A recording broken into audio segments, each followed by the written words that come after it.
हमने क्या कहा था कि हम धार्मिक और ऐतिहासिक ग्रंथ की बात कर रहे हैं, तो ये हमने क्या डिस्कस कर लिए, पूरे के पूरे हमने धार्मिक ग्रंथ डिस्कस कर लिए, पूरी की पूरी रिलीजियस स्क्रिप्ट हमने डिस्कस कर ली।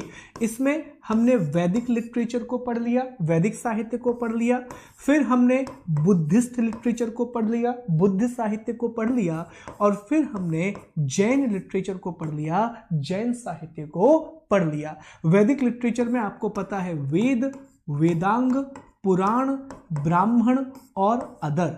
बुद्धिस्ट में आपको पता है जातक, त्रिपिटक और कल्प कथा वस्तु। जैनिज्म में आपको पता है आगम, अंग, भगवती सूत्र और कल्प सूत्र का अध्ययन हमने किया है।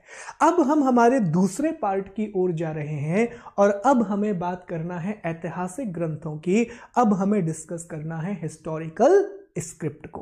तो अब हम ऐतिहासिक ग्रंथों की बात करेंगे, हिस्टोरिकल स्क्रिप्ट को दोस्तों अब हम डिस्कस करने जा रहे हैं।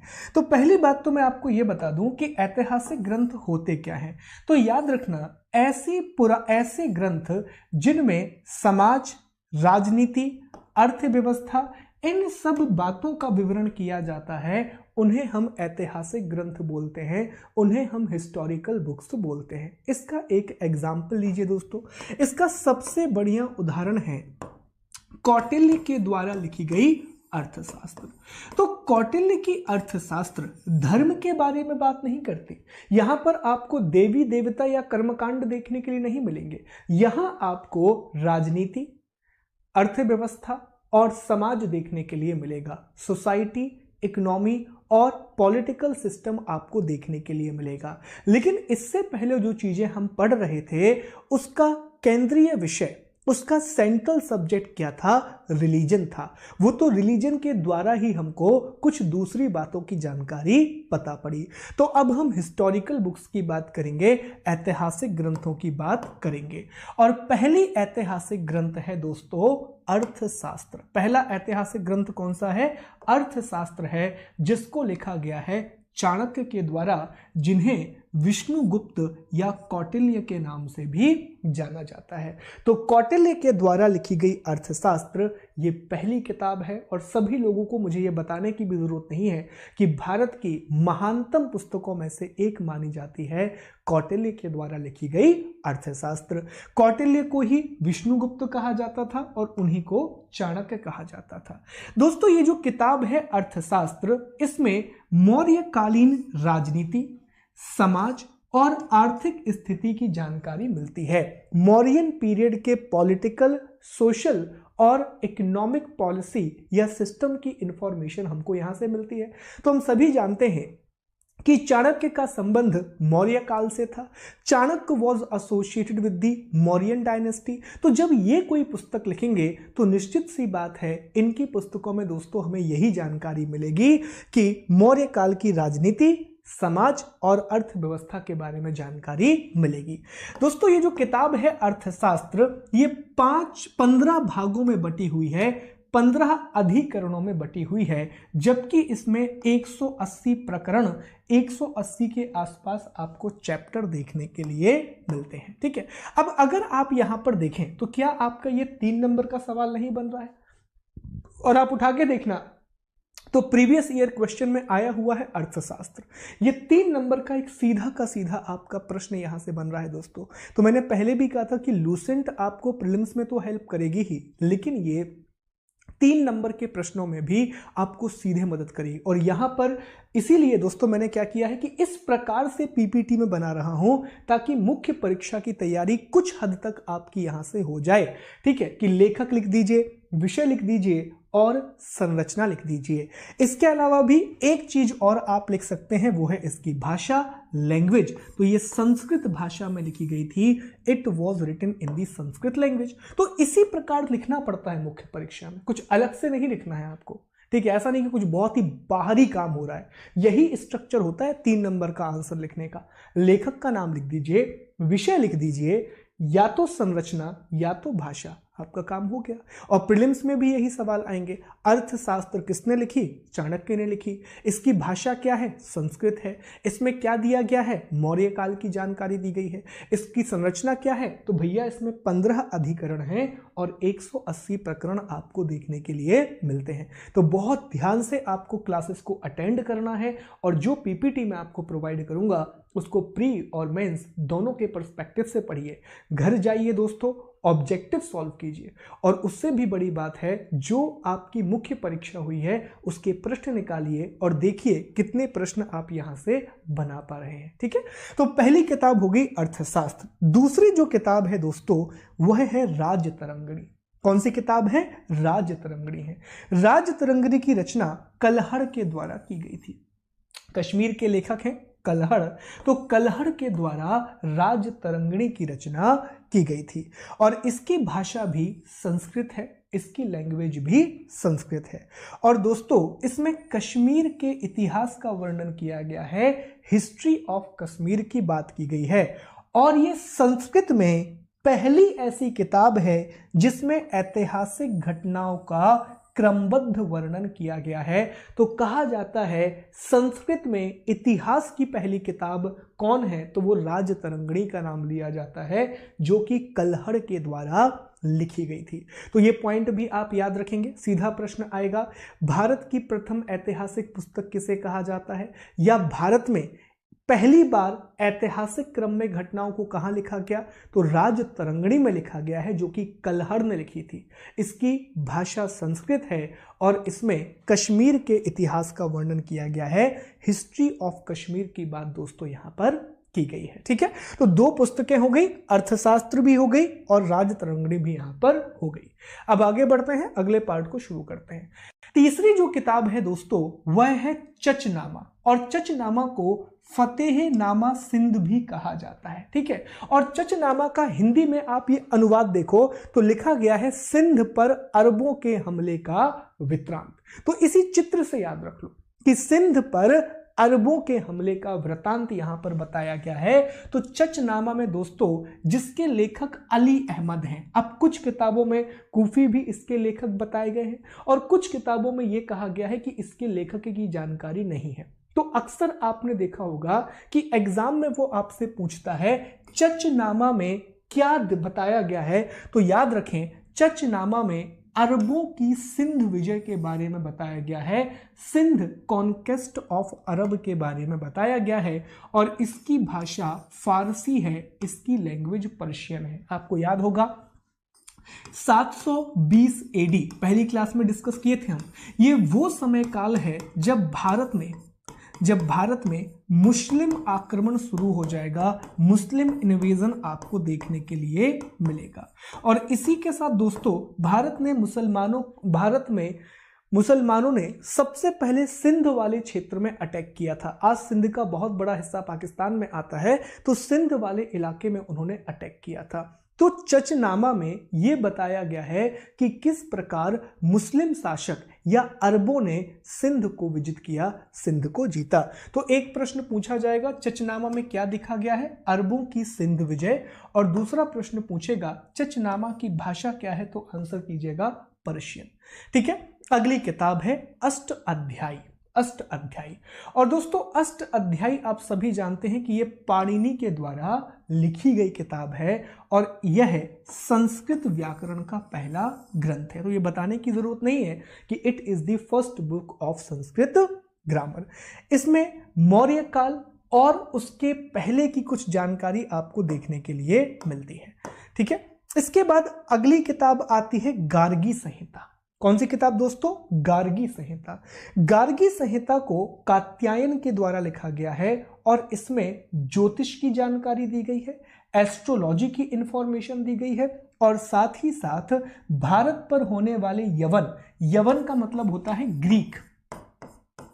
यवन का मतलब क्या होता है? ग्रीक। तो भारत पर होने वाले यवन आक्रमण या ग्रीक अटैक की इंफॉर्मेशन भी यहां पर दी गई है। पीपीटी को ध्यान से देखिए। चचनामा अरबों की सिंध विजय, अष्ट अध्यायी पाणिनि के द्वारा लिखा गया है, संस्कृत व्याकरण का पहला ग्रंथ है और मौर्य पूर्व और मौर्य युगीन राजनीतिक व्यवस्था की जानकारी है। इसके बाद गार्गी संहिता है जो कि कात्यायन के द्वारा लिखी गई है और इसका विषय ज्योतिष है और इसमें भारत पर होने वाले यवन आक्रमण की जानकारी भी आपको देखने के लिए मिलेगी। ग्रीक अटैक ऑन इंडिया की इंफॉर्मेशन भी देखने के लिए मिलेगी। अब हम आखिरी ग्रंथ पर चल रहे हैं दोस्तों और आखिरी किताब है महाभाष्य। आखिरी किताब कौन सी है? महाभाष्य।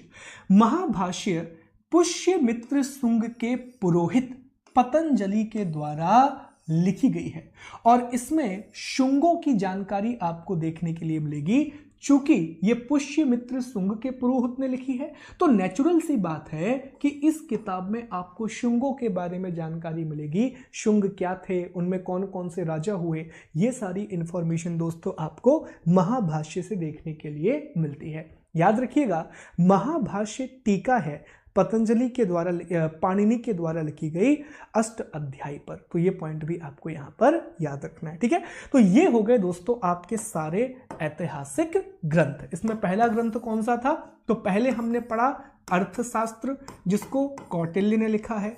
दूसरी किताब कौन सी पढ़ी हमने? राजतरंगिणी जो कि कल्हड़ के द्वारा लिखी गई है। तीसरी किताब हमने कौन सी पढ़ी? चचनामा जो कि अली अहमद के द्वारा लिखी गई है और अरबों की सिंध विजय के बारे में जानकारी मिलती है। चौथी किताब हमने कौन सी पढ़ी दोस्तों? तो हमने पढ़ी अष्ट अध्यायी और ये पाणिनि के द्वारा लिखी गई है। ये संस्कृत व्याकरण का पहला ग्रंथ था। पांचवी किताब हमने कौन सी पढ़ी? गार्गी संहिता और गार्गी संहिता कात्यायन के द्वारा लिखी गई है। इसके द्वारा हमें ज्योतिष की जानकारी मिलती है, एस्ट्रोलॉजी की इंफॉर्मेशन मिलती है और ज्योतिष के साथ साथ आपको याद रखना है भारत में होने वाले यवन आक्रमण, ग्रीक अटैक की इंफॉर्मेशन भी मिलती है। और 6वें नंबर पर हमने क्या पढ़ा? महाभाष्य पढ़ा जो कि पतंजलि के द्वारा लिखी गई है और पतंजलि पुष्यमित्र शुंग से संबंधित हैं। बताइए दोस्तों, क्या यहां तक सारी बातें आपको क्लियर हैं? क्या यहां तक सारी बातें क्लियर हैं आपको? जल्दी बताएं। ओके,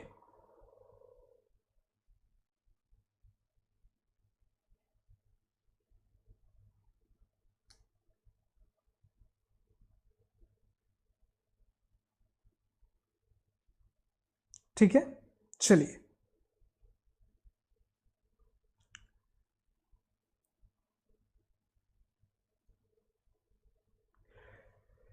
ठीक, तो अब बाकी की चीज़ों को हम कल डिस्कस करेंगे। आज के लिए इतना काफ़ी है। बाकी चीज़ों को दोस्तों हम कल की क्लास में डिस्कस कर रहे होंगे। So thank you so much for today's class. ये हमारा टेलीग्राम चैनल है, इसको आप प्लीज़ ज्वाइन कीजिए दोस्तों। ये हमारा टेलीग्राम चैनल है, यहाँ पर आपको हमारी PDF मिल जाएंगी, यहाँ पर सारी चीज़ें आपको मिल जाएंगी। तो प्लीज़ टेलीग्राम पर जाइए और अभियान सर्च कीजिए या फिर @शुभम गुप्ता PDF सर्च कीजिए, वहाँ आपको सारी चीज़ें मिल जाएंगी।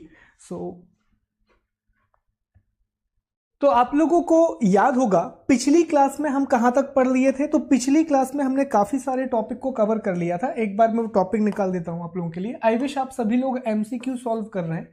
तो पिछली क्लास में हम लोग ऐतिहासिक स्रोत तक सारी बातें पढ़ चुके थे। हमने ऐतिहासिक ग्रंथों तक की पूरी बातों को पढ़ लिया था, ठीक है। तो इससे पहले टॉपिक में आपको बता दूं कि हम क्या क्या पढ़ चुके हैं। 2 मिनट का रिवीजन करेंगे, फिर हम टॉपिक को शुरू करेंगे। तो दोस्तों आपको याद होगा हम हिस्ट्री में सोर्स पढ़ रहे हैं, हम इतिहास में स्रोतों की बात कर रहे हैं। हमने 2 प्रकार के स्रोत पढ़े हैं, एक तो रिलीजियस सोर्स जिनको धार्मिक स्रोत कहा जाता है और दूसरे हैं हिस्टोरिकल सोर्स जिनको ऐतिहासिक स्रोत कहा जाता है। धार्मिक स्रोतों में भी हमने 3 प्रकार के स्रोत पढ़े हैं, एक तो वैदिक लिटरेचर, वैदिक साहित्य, फिर बुद्धिस्ट लिटरेचर, बुद्ध साहित्य और जैन लिटरेचर, जैन साहित्य हमने पढ़ा है। ओके, फिर वैदिक लिटरेचर में भी आपको याद रखना है दोस्तों, इसमें हम लोगों ने वेद को पढ़ा है, हमने वेदांग को डिस्कस किया है। वेदांग के अलावा पुराण की हम लोगों ने बात की है, पुराण के अलावा ब्राह्मण ग्रंथों की हमने बात की है और यहाँ पर हमने कुछ अन्य वैदिक साहित्यों की बात की है, अदर वैदिक लिटरेचर को डिस्कस किया है। बुद्धिस्ट लिटरेचर की जब बात आती है तो यहाँ पर जातक कथाओं का उल्लेख किया गया था। जातक टेल्स के अलावा दोस्तों यहाँ पर आपको याद रखना है हमने त्रिपिटक की बात की थी। त्रिपिटक को हमने डिस्कस किया था, और साथ ही साथ यहाँ पर हमने कथा वस्तु की बात की थी। जब जैन लिटरेचर को डिस्कस किया था तो यहाँ हमने आगम को डिस्कस किया था कि जैन साहित्य को आगम कहा जाता है। 12 अंग का उल्लेख किया था। भगवती सूत्र की बात की थी जिसमें महावीर स्वामी की जीवन गाथा दी गई है, और कल्प सूत्र को हम लोगों ने डिस्कस किया था जहां पर जैन साहित्य के इतिहास के बारे में बताया गया है। फिर दोस्तों हमने हिस्टोरिकल सोर्सेस की बात की थी, ऐतिहासिक ग्रंथों की हमने बात की थी। तो ऐतिहासिक ग्रंथों में सबसे पहले हमने पढ़ा था अर्थशास्त्र, जो कि कौटिल्य के द्वारा लिखा गया है। फिर हमने पढ़ा था राजतरंगिणी, जो कि आपको पता है कलहड़ के द्वारा लिखी गई है। इसके बाद हमने डिस्कस किया था चचनामा, जो कि अली अहमद के द्वारा लिखा गया है। फिर दोस्तों चौथे नंबर पर हमने बात की थी अष्ट अध्याय की, जो कि पाणिनि के द्वारा लिखी गई है। अष्ट अध्याय के बाद 5वें नंबर पर हमने डिस्कस किया था दोस्तों गार्गी संहिता, ठीक है, गार्गी संहिता जो कि कात्यायन के द्वारा लिखी गई है। और फिर हमने 6वें नंबर पर बात की थी महाभाष्य की, जो कि पुष्यमित्र शुंग के पुरोहित पतंजलि के द्वारा लिखी गई है। इसमें आपको याद रखना है राजतरंगिणी संस्कृत में लिखी गई पहली ऐतिहासिक किताब है। ये हिस्ट्री की पहली किताब है जो कि संस्कृत भाषा में लिखी गई थी। वहीं जो पाणिनि की अष्ट अध्यायी है, ये संस्कृत व्याकरण का पहला व्यापक ग्रंथ है। यहां आपको संस्कृत व्याकरण की जानकारी देखने के लिए मिलती है, ठीक है। तो ये सारी बातें हम डिस्कस कर चुके थे। आई रियली होप कि आप लोगों ने पीडीएफ पढ़ा है, और पीडीएफ पढ़ने के बाद आपने एमसीक्यू भी सॉल्व किए हैं, और ये सारी चीजें दोस्तों आपको यहां तक याद हैं। चलिए नए टॉपिक को हम शुरू करते हैं। और आज हमें किस टॉपिक की बात करनी है दोस्तों? तो आज हमें बात करनी है विदेशी यात्रियों के विवरण की। तो हम इतिहास के स्रोत पढ़ रहे हैं, हम सोर्सेस ऑफ हिस्ट्री पढ़ रहे हैं, जिसमें हमने धार्मिक और ऐतिहासिक ग्रंथ पढ़ लिए हैं, रिलीजियस और हिस्टोरिकल सोर्स हमने पढ़ लिए हैं। अब हम बात करेंगे विदेशी यात्रियों के विवरण की। अब हम डिस्कस करेंगे रिकॉर्ड्स ऑफ फॉरेन ट्रैवलर्स, ठीक है। तो जैसा कि पहले मैंने आपको बताया था दोस्तों कि भारत में विदेशों से कई लोग आया करते थे। ये व्यापार करने आते थे, शिक्षा ग्रहण करने के लिए आते थे, या फिर ये राजदूत के रूप में भारत आया करते थे। ये ट्रेड करने के लिए इंडिया आते थे, एजुकेशन के लिए ये इंडिया आते थे, या फिर ये एम्बेसडर बन के इंडिया आया करते थे। पर बहुत सारे लोग भारत आए, और इन्हीं में से कुछ लोगों ने अपने अनुभव को लिख दिया, अपने एक्सपीरियंस को लिख दिया, और उसी को हम कह रहे हैं विदेशी यात्रियों का विवरण। उसी को हम बोल रहे हैं रिकॉर्ड्स ऑफ फॉरेन ट्रैवलर्स। तो दोस्तों जितने भी विदेशी यात्री भारत आए हैं उन्हें हम 4 कैटेगरी में बांट सकते हैं, उनको हम 4 भागों में समझ सकते हैं। जैसे सबसे पहले हम बात करेंगे यूनान और रोमन के लेखकों की। सबसे पहले हम बात करेंगे ग्रीक और रोमन राइटर की। अब देखिए, आप जानते हैं कि भारत पर जो प्रथम विदेशी आक्रमण हुआ था, जो फर्स्ट आपको फॉरेन अटैक देखने के लिए मिलता है, वो ईरानियों के द्वारा किया गया था। और ये वो समय है दोस्तों जब इस्लाम की उत्पत्ति नहीं हुई है। तो ये ईरान का जो इलाका है वो ग्रीक और रोमन वाले इलाके में आया करता था, वो यूनान और आपके रोमन वाले इलाके में आया करता था।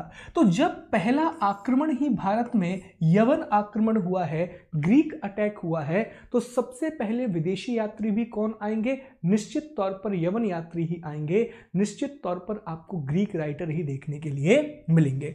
यूनानी राइटर्स के बाद दोस्तों भारत में आपको चीनी यात्री देखने के लिए मिलेंगे, चाइनीज राइटर आपको देखने के लिए मिलेंगे, जिसमें फाहियान का नाम है, हैंसांग का नाम है, इत्सिंग का नाम है, ये आपको देखने के लिए मिलेंगे। चीनी यात्रियों के अलावा दोस्तों आप जानते हैं कि 712 एडी वो समय है जब भारत में पहला सफल मुस्लिम आक्रमण हुआ था, फर्स्ट सक्सेसफुल मुस्लिम अटैक हुआ था, जो कि मोहम्मद बिन कासिम के द्वारा किया गया था। उसके बाद लगातार भारत में मुस्लिम आक्रमण होंगे और अरबी अटैक आपको देखने के लिए मिलेंगे। जब अरब के लोग भारत पर अटैक करेंगे तो उनके साथ कुछ लेखक भी आएंगे, तो इनको कहा जाएगा अरबी लेखक, इनको कहा जाएगा अरेबिक राइटर। और माफ करें, और दोस्तों जो चौथे आपको लेखक मिलेंगे वो अन्य लेखक कहलाएंगे, वो अदर राइटर कहलाएंगे। इनको हम किसी भी कैटेगरी में नहीं रख सकते, इसीलिए इनको अन्य लेखकों की श्रेणी में रखा जाता है, अदर राइटर की कैटेगरी में इनको रखा जाता है। तो सबसे पहले हम किसकी बात करेंगे? सबसे पहले हम यूनानी और रोमन लेखकों की बात करेंगे। सबसे पहले हम ग्रीक रोमन राइटर के बारे में डिस्कशन करेंगे। आइए समझते हैं दोस्तों इनके बारे में। तो देखिए, यूनानी रोमन लेखक या ग्रीक रोमन राइटर की सबसे पहले हम बात करेंगे। तो इसमें पहली चीज जो आपको याद रखनी है कि प्रमुख यूनानी लेखक कौन है, इंपॉर्टेंट रोमन राइटर कौन है। तो इसमें नाम आता है टेसियस का, इसमें नाम आता है हेरोडोटस, मेगास्थनीज और डाइमैकस का। अब ये चीज मैं आपसे क्यों कह रहा हूं, अगर आप प्रश्न लगा रहे हो तो कई बार आपको सीधा प्रश्न देखने के लिए मिलेगा कि निम्नलिखित में से कौन यूनानी यात्री नहीं है, which of the following is not a Greek Roman writer. तो ये पहली चीज तो आपको यहीं से याद होना चाहिए कि प्रमुख यूनानी लेखकों में टेसियस का नाम आता है, हेरोडोटस का नाम आता है, मेगास्थनीज का नाम आता है और डाइमेकस का नाम आता है। तो this is the first part जो यहां पर आपको पता होना चाहिए। दोस्तों आगे बढ़ते हैं, अगले टॉपिक को जरा डिस्कस करते हैं। तो ये तो आपके प्रमुख लेखक हो गए, टेसियस, हेरोडोटस, मेगास्थनीज, डाइमैकस। ओके, अब यहां पर एक बात समझते हैं। सबसे पहले हम बात करेंगे टेसियस की। किसकी बात करेंगे? टेसियस की बात करेंगे। तो टेसियस के बारे में पहली बात याद रखना, यह ईरान का राजवैद्य था। He was the royal physician of Iran. तो ये ईरान से आया था, और जैसा कि मैंने आपको बताया कि उस समय ईरान ग्रीक और रोमन का ही हिस्सा हुआ करता था। तो यह ईरान से आया हुआ था और यह ईरान का राजवैद्य था, रॉयल फिजिशियन ऑफ ईरान था।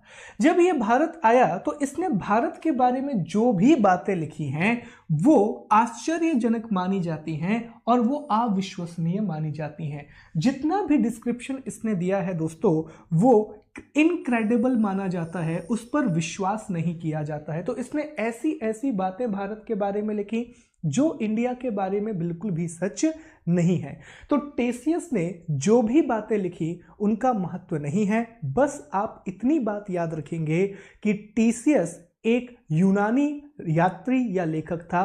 टेसियस वॉज अ रोमन राइटर। ये पहला पॉइंट बस आपको यहां पर याद रखना है।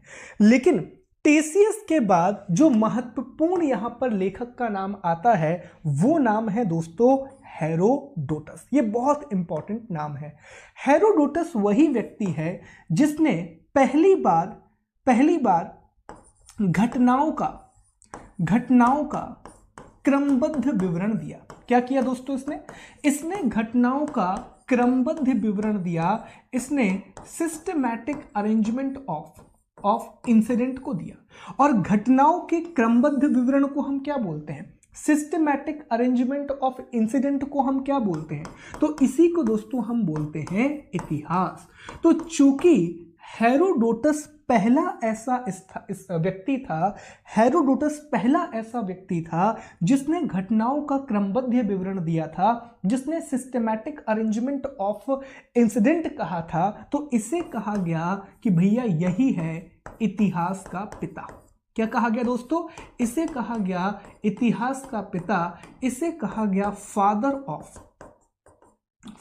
Of history. इसे कहा गया कि ये फादर ऑफ हिस्ट्री है। और दोस्तों इसने एक बहुत ही फेमस किताब लिखी थी और इस किताब का नाम था हिस्टोरिका।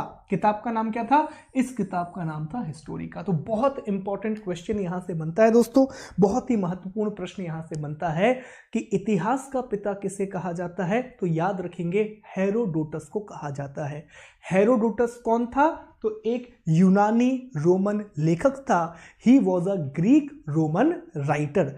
तीसरा प्रश्न पूछेगा हेरोडोटस की किताब का नाम क्या है? What is the name of the book of Herodotus? Answer कीजिएगा हिस्टोरिका। क्या नाम है दोस्तों? हिस्टोरिका इसकी किताब का नाम है। आइए आगे बढ़ते हैं, अब टॉपिक को आगे बढ़ाते हैं। ठीक है, तो हमने टेसियस को डिस्कस कर लिया, हमने हेरोडोटस को डिस्कस कर लिया। अब हम बात करेंगे दोस्तों मेगास्थनीज की। सबसे महत्वपूर्ण रोमन यूनानी लेखक, most important Greek Roman writer है दोस्तों, जिसका नाम क्या है? जिसका नाम है मेगास्थनीज। ओके, तो मेगास्थनीज के बारे में पहला पॉइंट जो आपको याद रखना है, यह सेल्यूकस निकेटर का राजदूत था। He was the ambassador of Seleucus Nicator।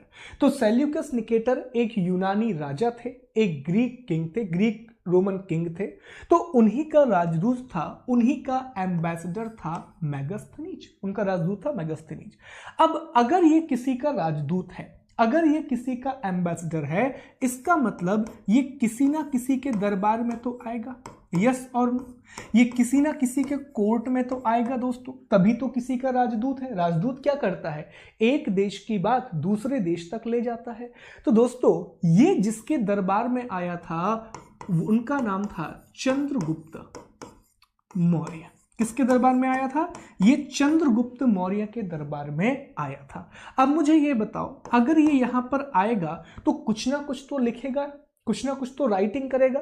तो दोस्तों जब ये चंद्रगुप्त के दरबार में आया तो इसने एक किताब लिखी, और इस किताब का नाम क्या है? इंडिका।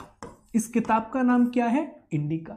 अब लॉजिक लगा लो कि इंडिका में किस बात की जानकारी होगी, इंडिका में किस बात की इंफॉर्मेशन होगी। तो भैया जब ये मौर्य काल में आया है, जब ये मौर्यन के टाइम पर आया है, तो निश्चित सी बात है इसमें मौर्य काल की जानकारी होगी, इसमें मौर्यन पीरियड की इंफॉर्मेशन आपको देखने के लिए मिलेगी। ठीक है, तो मेगास्थनीज के बारे में 3-4 बातें याद रखना कि यह सेल्यूकस निकेटर का राजदूत था। He was the ambassador of Seleucus Nicator, जो कि चंद्रगुप्त मौर्य के दरबार में आया था। और जब ये उनके दरबार में आया था तो इसने इंडिका नाम की एक किताब लिखी थी, जिसमें मौर्य काल की जानकारी दी हुई है, जिसमें मौर्य एम्पायर की इंफॉर्मेशन दी गई है। तो ये बातें याद रखना है। 3 नंबर का एक प्रश्न एमपीपीएससी मुख्य परीक्षा में बना था इंडिका के ऊपर, और 3 नंबर का एक प्रश्न एमपीपीएससी मुख्य परीक्षा में बना था मेगास्थनीज। दोनों का आंसर आप ये लिख सकते हैं। मैंने कल भी ये बात आपको बताई थी जब मैं ऐतिहासिक लेखक आपको पढ़ा रहा था, हिस्टोरिकल बुक्स की हम बात कर रहे थे, कि मैं पूरी कोशिश कर रहा हूं कि इस प्रकार से आपको नोट्स दिए जाएं, इस प्रकार से आपको पीपीटी दी जाए कि वो 3-3 नंबर के आंसर तो एटलीस्ट बन ही जाएं, 3 मार्क के आंसर तो बन ही जाएं। तो प्रीलिम्स की तैयारी तो हो ही रही है, पर साथ में मुख्य परीक्षा की चीज़ों को भी आप ध्यान में लेकर के चलिए और कोशिश करें कि इसी प्रकार से आप आंसर लिखें, अगर 3 नंबर के आंसर आप लिख रहे हैं। ठीक है, तो किस किस के बारे में बात कर ली हमने टेसियस को डिस्कस कर लिया, जो कि बिल्कुल भी जरूरी नहीं है। फिर हमने हेरोडोटस को डिस्कस कर लिया दोस्तों, और फिर हमने मेगास्थनीज को डिस्कस कर लिया। ये 3 हमने राइटर डिस्कस कर लिए, और ये तीनों के 3 यूनान और रोमन के लेखक थे। ये तीनों के तीनों ग्रीक और रोमन राइटर हुआ करते थे। आइए आगे बढ़ते हैं, और अब हम कुछ दूसरे लेखकों की बात करते हैं, कुछ अदर राइटर की बात करते हैं जो यूनान और रोम वाले इलाके से आए थे, ग्रीक और रोम वाले इलाके से जो आए थे। दोस्तों सबसे पहला नाम यहां निकल करके आता है डाईमेकस का। किसका नाम आता है? डाईमेकस का नाम निकल करके आता है। डाईमेकस सीरिया के राजा एंटियोकस का राजदूत था। He was the ambassador of Syrian king Antiochus. अब अगर ये किसी का राजदूत है, अगर ये किसी का एम्बेसडर है, तो किसी ना किसी के दरबार में तो आएगा, किसी ना किसी के कोर्ट में तो आएगा। तो याद रखना दोस्तों, ये बिंदुसार के दरबार में आया था, ये बिंदुसार के कोर्ट में आया था। ठीक है, इसके बाद अगला जो नाम आता है वो आता है डायोनोसियस का। किसका नाम आता है? डायोनोसियस का नाम निकल करके आता है। और ये जो डायोनोसियस है, ये मिस्र के राजा टॉलमी का राजदूत था। He was the ambassador of Egypt king Ptolemy. ये टॉलमी का राजदूत हुआ करता था। अगेन वही बात है कि अगर ये राजदूत है, अगर ये एम्बेसडर है, तो ये किसी ना किसी के दरबार में तो आएगा दोस्तों। तो ये अशोक के दरबार में आया था। ही केम इन दी अशोकास कोर्ट। ये चीज आपको याद रखनी है। अब देखो प्रश्न कैसे बनेंगे, मैच द कॉलम का एक प्रश्न बनेगा। पहली चीज आप यहां पर याद रखेंगे कि मेगास्थनीज किसके दरबार में आया, तो याद रखेंगे भैया चंद्रगुप्त मौर्य के दरबार में आया था मेगास्थनीज। फिर दूसरा प्रश्न वो क्या करेगा कि डाइमैकस किसके दरबार में आया, तो याद रखेंगे बिंदुसार के दरबार में आया दोस्तों। यहीं से प्रश्न बनते हैं मैच द कॉलम के।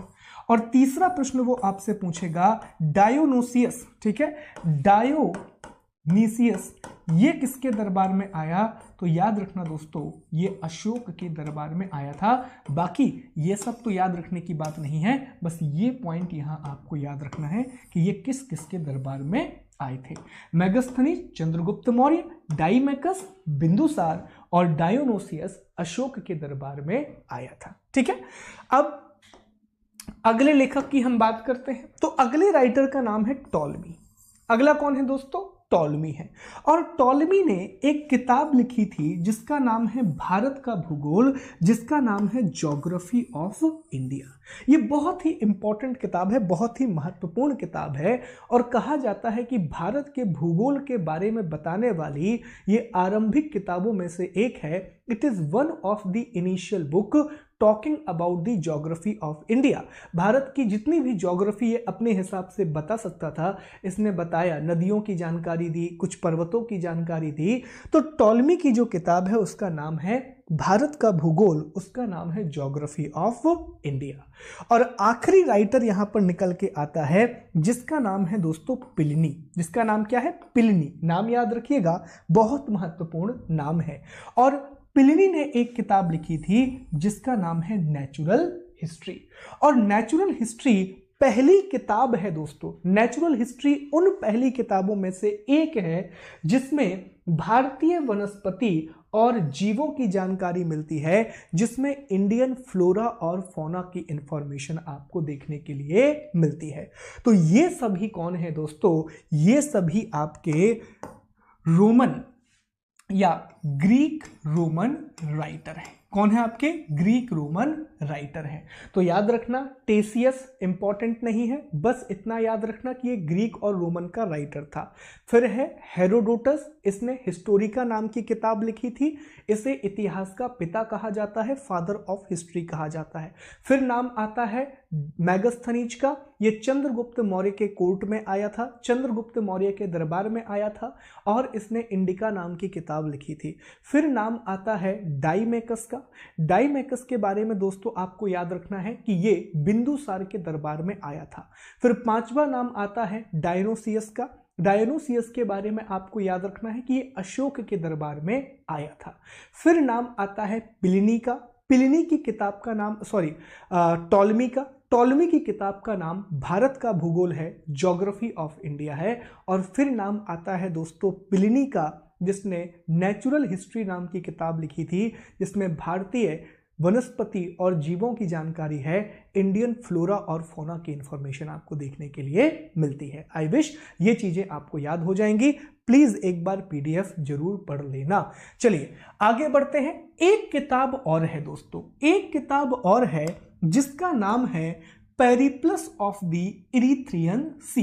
Periplus of the Erythraean Sea ये भी एक किताब है जो कि यूनान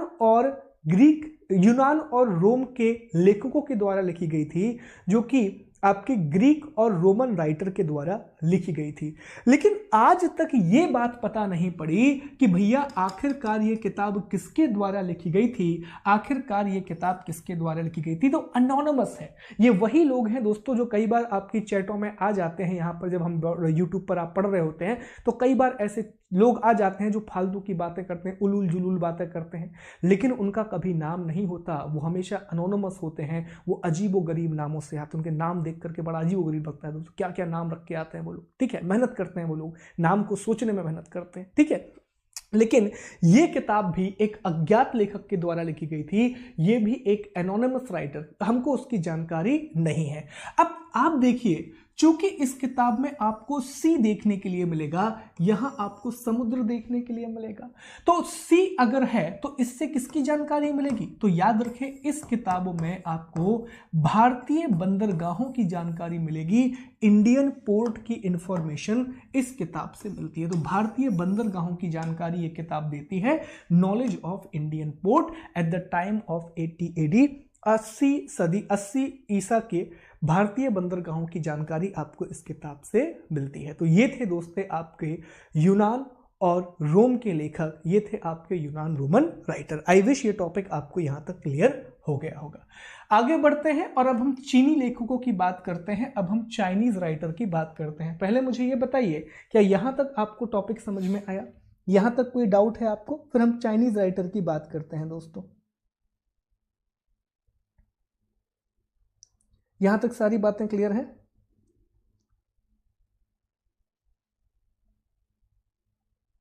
अरे बिल्कुल दीपिका जी, मैं आपके कमेंट देख रहा हूं। ओके, क्लियर है? Okay, thank you. चलिए आगे बढ़ते हैं, अगले टॉपिक को यहां पर शुरू करते हैं दोस्तों। और अब हम बात करेंगे चीनी लेखकों की। अब हम डिस्कस करेंगे चाइनीज राइटर के बारे में, ऐसे लेखक जो चीन से आए हुए थे और यहां पर आकर के उन्होंने अलग अलग किताबें लिखी।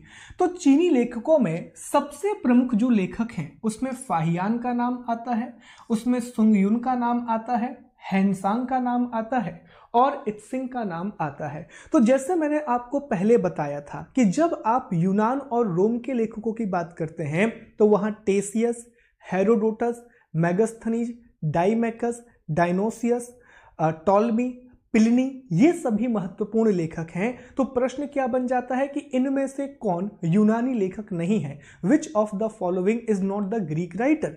तो उसी प्रकार से यहां भी आपको याद रखना है कि प्रमुख चीनी लेखकों में फाहियान का नाम आता है, संगयुन का नाम आता है, हैंसांग का नाम आता है और इत्सिंग का नाम आता है।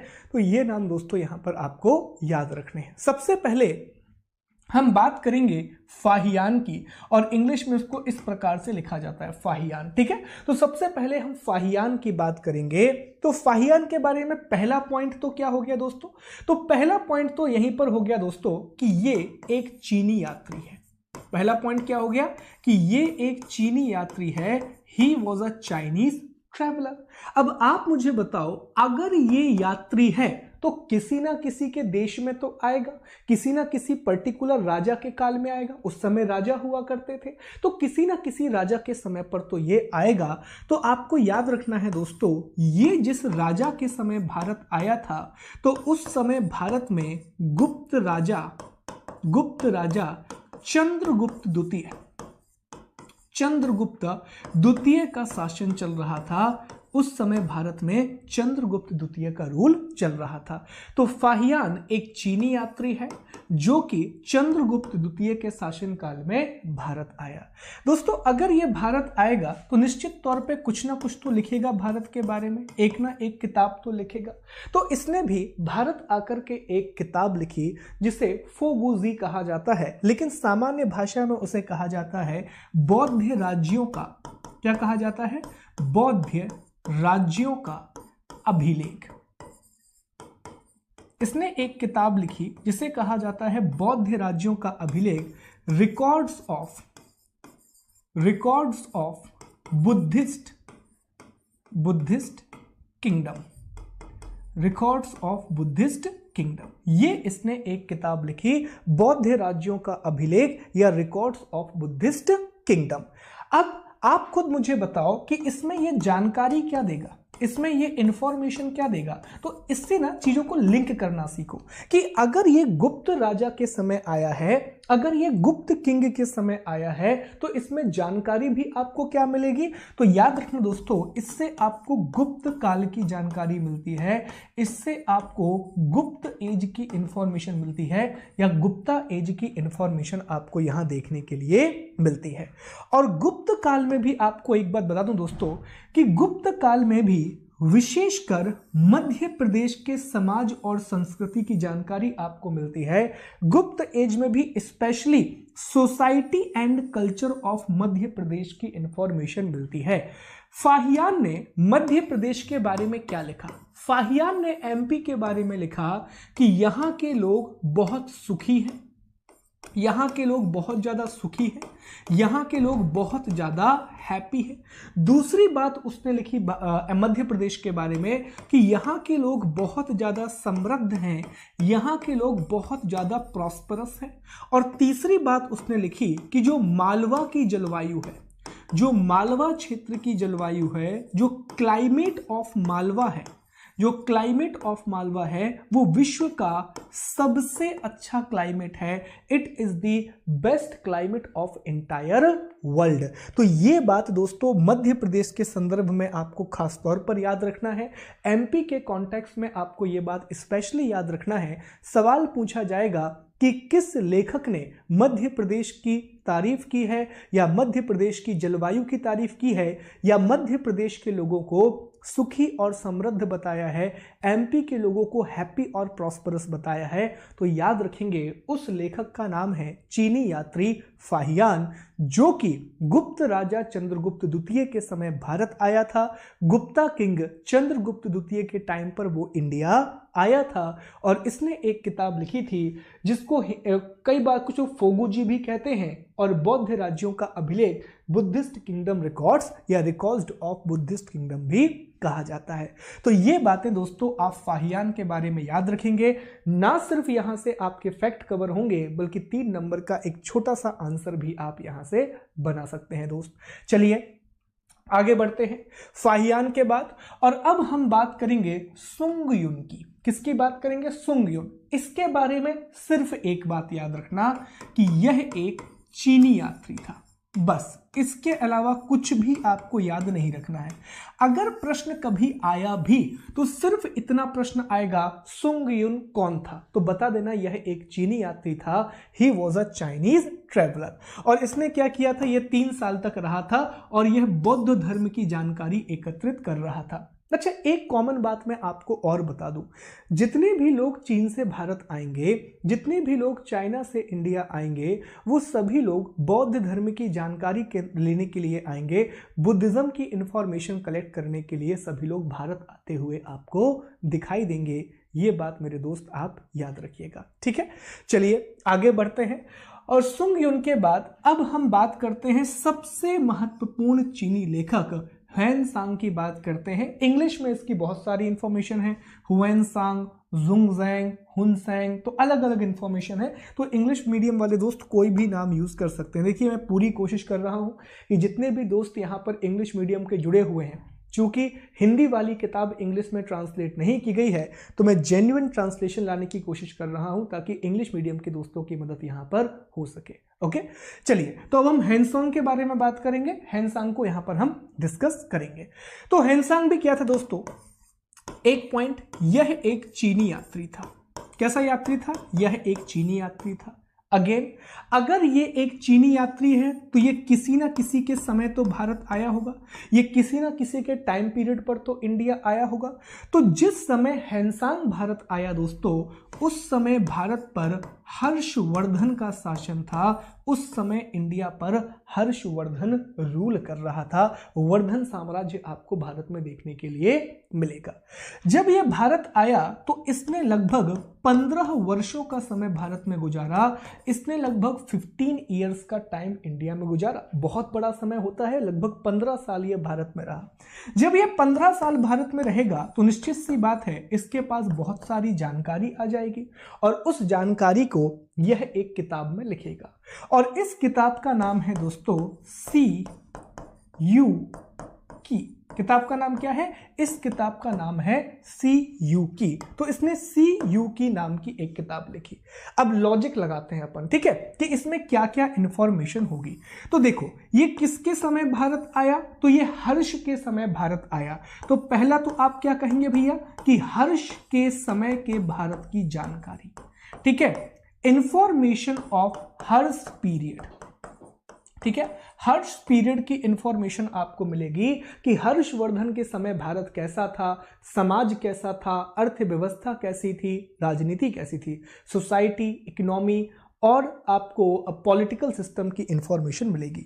दूसरी चीज दोस्तों यहां पर क्या था कि जब ये भारत आया तो भारत में एक बहुत बड़ा विश्वविद्यालय था जिसका नाम था नालंदा विश्वविद्यालय, जो कि बिहार वाले इलाके में आता था। तो दोस्तों नालंदा विश्वविद्यालय में इसने पहले तो स्टूडेंट के रूप में काम किया और फिर इसने टीचर के रूप में काम किया। वहां पर पहले इसने पढ़ाई की और बुद्ध धर्म के बारे में जाना, बुद्धिज्म के बारे में जाना, फिर इसने वहां पर टीचिंग भी की, पढ़ाया भी। तो इससे आपको नालंदा विश्वविद्यालय की जानकारी भी मिलेगी, नालंदा यूनिवर्सिटी की जानकारी भी मिलेगी। और इसने लिखा है कि जब मैं नालंदा विश्वविद्यालय में था तो उस समय यहां के कुलपति आचार्य शीलभद्र थे। इसने क्या लिखा है दोस्तों कि जब मैं, मतलब कि हैंसांग कि मैं, जब मैं नालंदा विश्वविद्यालय में था तो उस समय यहाँ के कुलपति शीलभद्र हुआ करते थे।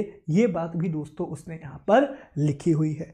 अब तीसरी बात, ये एक यात्री था और ये कई लोगों से मिलता था। इसने भारत के अलावा भी दूसरे देशों की यात्रा की थी, तो इसने लगभग 138 देशों की जानकारी बताई है। इसने लगभग 138 कंट्रीज के बारे में बताया है। तो ये बातें आप हैंसांग के बारे में याद रखेंगे। ये एक चीनी यात्री था जो कि हर्षवर्धन के समय भारत आया था। 15 वर्षों के रहने के बाद इसने CUकी नाम की एक किताब लिखी जिसमें हर्ष की जानकारी मिलती है, 138 देशों का विवरण मिलता है और साथ ही साथ दोस्तों नालंदा विश्वविद्यालय की जानकारी मिलती है। और इस समय नालंदा विश्वविद्यालय के कुलपति आचार्य शीलभद्र थे। तो आई थिंक आपको हैंसांग के बारे में महत्वपूर्ण बातें पता पड़ गई होंगी और ये वो सारी बातें हैं जो लूसेंट की किताब में बताई गई हैं, लूसेंट की बुक में बताई गई हैं। चलिए आगे बढ़ते हैं और अगले और आखिरी चीनी लेखक के बारे में बात करते हैं। लास्ट चाइनीज राइटर के बारे में हम बात करते हैं। तो दोस्तों आखिरी जो चीनी लेखक है उसका नाम है इत्सिंग। उसका नाम क्या है? इत्सिंग है दोस्तों। इमेज आपके सामने आपको दिखाई दे रही होगी। इत्सिंग ये आखिरी चीनी लेखक है, मतलब महत्वपूर्ण, इसके बाद भी कुछ आएंगे पर ये महत्वपूर्ण लेखक है इत्सिंग। ठीक है, तो इत्सिंग के बारे में याद रखना, ये 7वीं सदी के अंत में भारत आया था और यह ना सिर्फ एक चीनी यात्री था बल्कि यह एक अनुवादक था। ठीक है, यह सिर्फ ट्रैवलर नहीं था, ट्रैवलर होने के साथ साथ ये एक ट्रांसलेटर भी था जो 7वीं सदी के आसपास आपको भारत में देखने के लिए मिलेगा दोस्तों। इसकी किताब का नाम नहीं है एज सच, पर इसने जो बातें लिखी हैं उससे आपको भारत की जानकारी तो मिलेगी ही, 7वीं सदी के भारत की जानकारी मिलेगी, 7th सेंचुरी के इंडिया की इंफॉर्मेशन मिलेगी, नालंदा और विक्रमशिला विश्वविद्यालय की इंफॉर्मेशन मिलेगी, नालंदा और विक्रमशिला यूनिवर्सिटी की इंफॉर्मेशन भी मिलेगी। तो ये आपके चीनी यात्रियों का क्रम है जिसमें फाहियान है, संग्युन है, हैंसांग है और इत्सिंग है। ठीक है, 1 मिनट में पानी पी लेता हूं और उसके बाद हम अरबी लेखकों की बात करेंगे, अरेबिक राइटर्स की बात करेंगे। तब तक आप बताइए क्या ये टॉपिक आपको समझ में आ गया?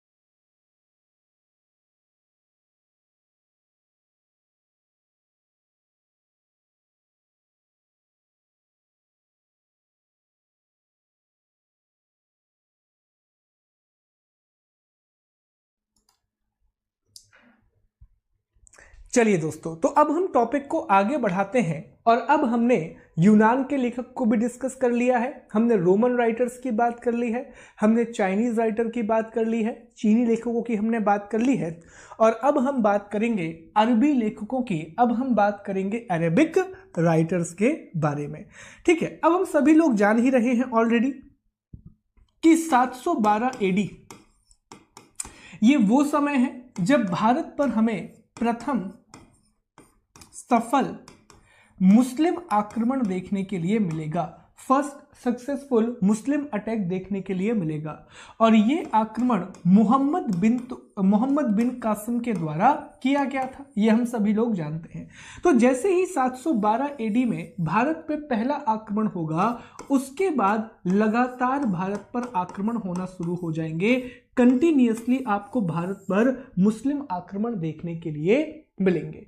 और जब भारत पर मुस्लिम आक्रमण होंगे तो जो भी आक्रांता भारत आएगा, जो भी यहाँ पर अटैक करेगा, उनके साथ में कुछ स्कॉलर भी आते थे, उनके साथ में कुछ पढ़े लिखे लोग भी आते थे। और इन्हीं को क्या कहा गया? अरबी लेखक कहा गया, इन्हीं को कहा गया अरेबिक राइटर। और अरबी लेखकों में दोस्तों दो लेखकों का नाम आपको खास तौर पर याद रखना है, एक है अल बरूनी और दूसरा है दोस्तों इब्न बतूता। तो एक तो आप अल बरूनी का नाम याद रखेंगे और इब्न बतूता का नाम याद रखेंगे। कई बार सीधा प्रश्न आपसे पूछता है अल बरूनी कौन था, और कंफ्यूज करने के लिए आपको ऑप्शन देगा, एक उर्दू लेखक, एक तुर्की लेखक, एक अरबी लेखक, एक चीनी लेखक। तो याद रखना कि अल बरूनी एक अरबी लेखक था, Al Biruni was an Arabic writer. तो सबसे पहले हम अल बरूनी की ही बात करेंगे, जो अल बरूनी की हम बात करेंगे। तो अल बरूनी दोस्तों ये एक अरबी लेखक था, ये हम सभी लोग जानते हैं। ये कौन था? यह एक अरबी लेखक था और यह महमूद गजनवी के साथ भारत आया था। किसके साथ भारत आया था?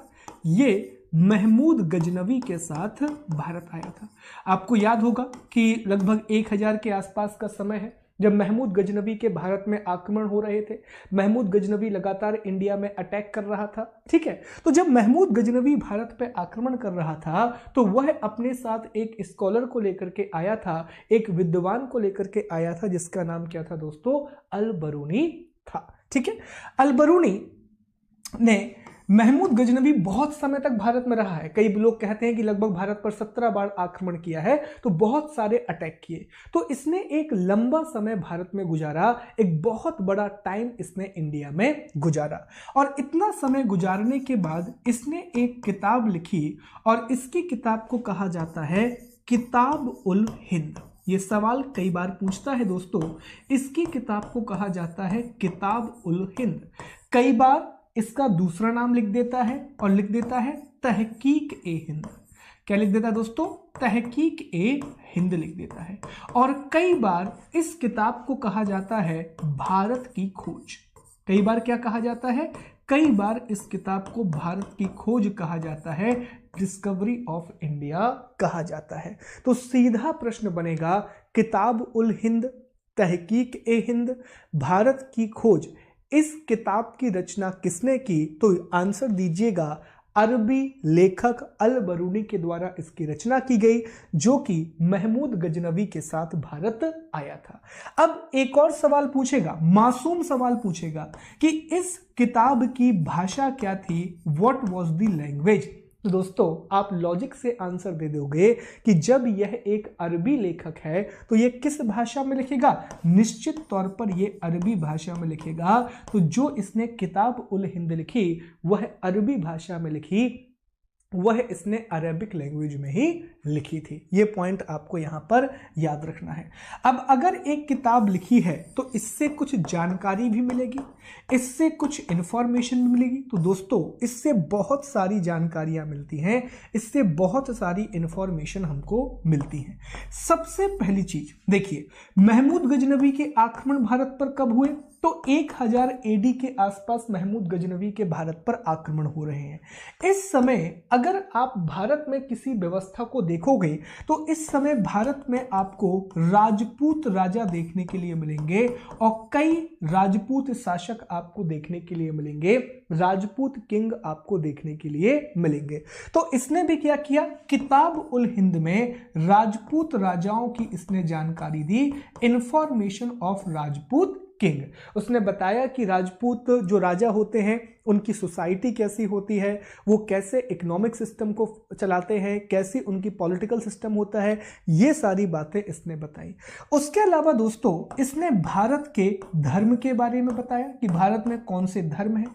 इसने भारत के त्योहार के बारे में बताया कि कौन कौन से यहाँ पर त्योहार हैं।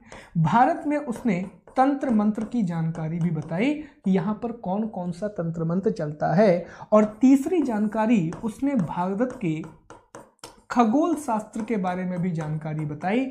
उसने इंडिया के एस्ट्रोनॉमी के बारे में भी इंफॉर्मेशन दी कि भारत का खगोल विज्ञान बहुत विकसित है और इसने उसकी तारीफ भी की है। और ये भी आप जानते हैं कि अल-बरूनी संस्कृत पढ़ने वाला पहला मुस्लिम इतिहासकार माना जाता है कि अल-बरूनी ने संस्कृत का अध्ययन किया था। तो ये बात नहीं याद रखेंगे। अल-बरूनी एक अरबी लेखक था, महमूद गजनवी के साथ भारत आया था। इसकी किताब का नाम किताब उल हिंद या तहकीक ए हिंद या भारत की खोज है, जो उसने अरबी भाषा में लिखी थी। और इसमें राजपूत राजाओं की जानकारी है, धर्म त्योहार और तंत्र मंत्र की जानकारी है और साथ ही साथ खगोल शास्त्र की जानकारी है। 80 अध्याय हैं दोस्तों, 80 चैप्टर्स आपको देखने के लिए मिलेंगे।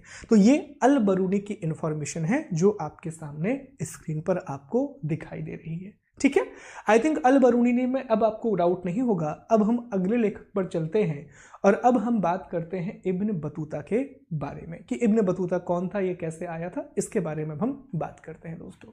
तो अगला जो विदेशी लेखक है इसका नाम है इब्न बतूता। इट्स नॉट बगल में जूता, इट्स ओनली इब्न बतूता, तो याद रखिएगा। ठीक है, इब्न बतूता है, फोटो आप देख पा रहे हैं, बड़ा ही स्मार्ट सा डैशिंग चेहरा आपको दिख रहा होगा दोस्तों। ठीक है, तो इब्न बतूता भी एक अरबी यात्री था। ये भी कैसा यात्री था? ये भी एक अरबी यात्री था। He was also the Arabic traveller. लेकिन ये मोरक्को से आया था दोस्तों। मोरक्को जो कि अफ्रीका वाले इलाके में है और आपको पता ही होगा कि वहां पर भी मुस्लिम साम्राज्य फैला हुआ था। मोरक्को वाले इलाके में आप अफ्रीका का मैप देखोगे तो बिल्कुल उत्तरी इलाके में, बिल्कुल नॉर्थ साइड में आपको एक छोटा सा देश मिलेगा जिसका नाम है दोस्तों मोरक्को। तो ये मोरक्को से आया हुआ था, भारत आया था।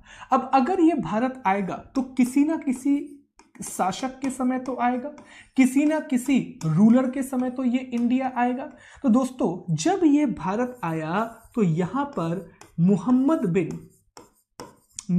बिन तुगलक का शासन चल रहा था। दिल्ली सल्तनत में तुगलक डायनेस्टी के मोहम्मद बिन तुगलक का शासन यहां पर चल रहा था। दोस्तों जब मोहम्मद बिन तुगलक इससे मिला तो वो इससे भयंकर ही इंप्रेस हो गया, दोस्तों अथाह उससे इंप्रेस हो गया। और यह उससे इतना इंप्रेस हो गया कि इसने इब्न बतूता को दिल्ली सल्तनत का काजी नियुक्त कर दिया। मतलब काजी का मतलब होता है जज। ठीक है, कि दिल्ली सल्तनत का उसने जस्टिस बना दिया, इसको काजी नियुक्त कर दिया। तो कई बार पूछा जाता है इब्न बतूता को किसने काजी बनाया था, तो मोहम्मद बिन तुगलक ने इसको काजी बना दिया। ये उससे इतना ज्यादा इंप्रेस हो गया। बहुत समय ये भारत में रहा, 10 साल से ज्यादा का समय इसने भारत में गुजारा। और इतना समय गुजारने के बाद दोस्तों इसने एक बहुत ही प्रसिद्ध किताब लिखी और इस किताब का नाम है रेहला नाम की इसने एक किताब लिखी। और इस किताब में क्या जानकारी मिलेगी, तो लॉजिक से आंसर करो, रटना मत। यहां पर लॉजिक से बताओ ये किसके समय आया, मोहम्मद बिन तुगलक के समय आया। तो किसकी जानकारी मिलेगी, मोहम्मद बिन तुगलक की इंफॉर्मेशन मिलेगी। और आप मुझे ये बताओ मोहम्मद बिन तुगलक का शासन किसके अंतर्गत आता है, तुगलक वंश के अंतर्गत आता है। तो तुगलक वंश की जानकारी मिलेगी। और तुगलक वंश भी किसके अंतर्गत आता है, तो ये दिल्ली सल्तनत के अंतर्गत आता है। तो दिल्ली सल्तनत की जानकारी भी आपको रेहला नाम की इस किताब से मिलती है। अगला सवाल पूछेगा कि इस किताब की भाषा क्या थी, इस किताब की लैंग्वेज क्या थी। तो मेरे दोस्त आप लॉजिक से बताओगे कि यह एक अरबी यात्री था, तो इस किताब की भाषा निश्चित तौर पे अरबी होगी, निश्चित तौर पे इसकी लैंग्वेज अरेबिक होगी। ये बातें आपको इब्न बतूता के बारे में याद रखनी है कि मोहम्मद बिन तुगलक के समकालीन मोरक्को यात्री, लेखक और खोजी। ठीक है, पुस्तक रेहला है जो कि अरबी भाषा में लिखी गई है। जानकारी 14वीं सदी की भारत की परिस्थितियां, दिल्ली सल्तनत। ठीक है, विशेष 1333 में मोहम्मद बिन तुगलक ने इब्न बतूता को दिल्ली का काजी बनाया था। ये पॉइंट आपको यहां पर इब्न बतूता के बारे में दोस्तों याद रखने हैं। ठीक है, तो ये थे अरबी लेखक, ये थे प्रमुख अरबी यात्री या मेजर अरबी राइटर्स। अब हम अन्य लेखकों की बात कर लेते हैं, कुछ अदर राइटर्स की बात कर लेते हैं जो कहीं पर फिट नहीं हो रहे थे दोस्तों। ना तो ये यूनान रोम में फिट हो रहे थे, ना चाइना में फिट हो रहे थे, और ना ये अरबिक में फिट हो रहे थे। तो अन्य यात्रियों में दो लोगों का नाम आता है। एक नाम आता है तारानाथ का, और दूसरा नाम आता है which is very much important, Marco Polo का। तो एक तारानाथ का नाम आता है और दूसरा नाम आपको यहां पर याद रखना है, मार्को पोलो का नाम निकल करके सामने आता है।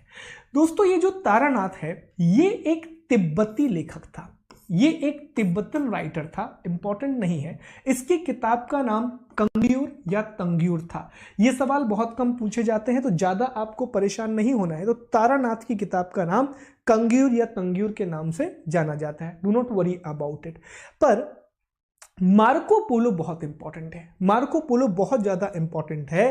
तो दोस्तों ये मार्को पोलो एक इटली का यात्री था जो कि 11वीं सदी के अंत में पांड्य राज्य आया था। अब ये पांड्य राज्य कहां है? तो ये वाला इलाका आप देखो दोस्तों, ये जो साउथ का इलाका आप देख रहे हो, यहीं पर एक पांड्य नाम का राज्य हुआ करता था। इंपॉर्टेंट इसलिए है मार्को पोलो कि इससे पहले जितने भी विदेशी यात्री हमने पढ़े, जितने भी फॉरेन राइटर हमने पढ़े, वो सारे के सारे नॉर्थ इंडिया आए हुए थे, वो सारे के सारे उत्तर भारत में आए हुए थे। लेकिन मार्को पोलो एक ऐसा लेखक है जो आपको दक्षिण भारत में आते हुए दिखाई देगा, साउथ इंडिया में आपको आते हुए दिखाई देगा, और ये पांड्य किंगडम में आएगा दोस्तों, जो कि दक्षिण भारत में स्थित था। और अगर ये पांड्य किंगडम में आएगा तो निश्चित तौर पे आपको इससे पांड्य राज्य की जानकारी मिलेगी, पांड्य राज्य की इंफॉर्मेशन ही आपको मिलेगी। दोस्तों तो आज की क्लास में के लिए इतना काफी है, बाकी चीजें मैं कल आपको कवर कराऊंगा।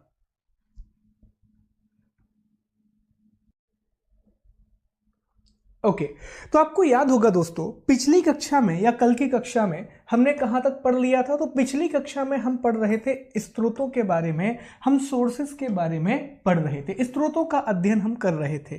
तो आपको याद आ रहा होगा कि पिछली क्लास तक हमने धार्मिक स्रोतों का अध्ययन कर लिया था, रिलीजियस स्क्रिप्ट हमने सारी पढ़ ली थी, और धार्मिक स्रोतों में हमने वैदिक स्रोत, जैन धर्म के स्रोत और बौद्ध धर्म के स्रोतों की बात की थी।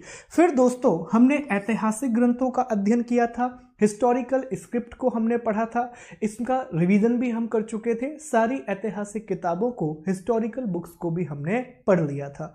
और कल की क्लास में हमने विदेशियों के विवरण को पढ़ा था, रिकॉर्ड्स ऑफ फॉरेनर्स हमने पढ़ा था। विदेशियों के विवरण में कुछ चीजें जल्दी से मैं रिवाइज कर देता हूं तो आपका भी रिवीजन हो जाएगा। मेरे साथ चीजों को दोहराइएगा और आंसर दीजिएगा। देखिए पहला प्रश्न आपसे यह बनेगा कि इतिहास का पिता किसे कहा जाता है, फादर ऑफ हिस्ट्री किसे कहा जाता है? तो आंसर होगा हेरोडोटस, जिसने हिस्टोरिका नाम की किताब लिखी थी। दूसरा प्रश्न यहां से बनेगा कि मेगस्थनीज किसके शासनकाल में भारत आया? तो याद रखेंगे चंद्रगुप्त मौर्य के शासनकाल में मेगस्थनीज भारत आया था, इसने इंडिका नाम की एक किताब की रचना की थी। तीसरा प्रश्न बनेगा अशोक के शासनकाल में कौन सा रोमन या यूनानी यात्री भारत आया था? तो याद रखेंगे दोस्तों डायनोसियस अशोक के समय पर आया था, जबकि डाइमैकस बिंदुसार के समय पर भारत आया था। उस किताब का नाम बताइए जिसमें भारत की वनस्पति और जीवों की जानकारी दी गई है। तो उस किताब का नाम है नेचुरल हिस्ट्री, जो कि प्लिनी के द्वारा दोस्तों लिखी गई है। आगे बढ़ेंगे, कुछ चीनी लेखकों की बात करेंगे, चाइनीज राइटर की बात करेंगे। पहला प्रश्न बनेगा उस लेखक का या उस यात्री का नाम बताइए जिसने CU की नाम की पुस्तक की रचना की। तो आपको याद रखना है हैंसांग, जो कि हर्षवर्धन के समय भारत आया था, उसने CU की नाम की किताब की रचना की थी। दूसरा जो चीनी यात्री था वो फाहियान था। फाहियान गुप्त शासक चंद्रगुप्त द्वितीय के शासनकाल में भारत आया था, और जब ये इंडिया आया था तो इसने मध्य प्रदेश की बहुत ज्यादा तारीफ की है, यहाँ के लोगों को उसने सुखी और समृद्धि बताया है। इसके अलावा सुंगयुंग और इत्सिंग ये दो अन्य चीनी यात्री थे। फिर हमने अरबी यात्रियों की बात की थी, अरेबिक राइटर को डिस्कस किया था। तो अरबी यात्रियों में दो बड़े नाम आते हैं, एक अल-बरूनी का नाम आता है और दूसरा इब्न बतूता का नाम आता है।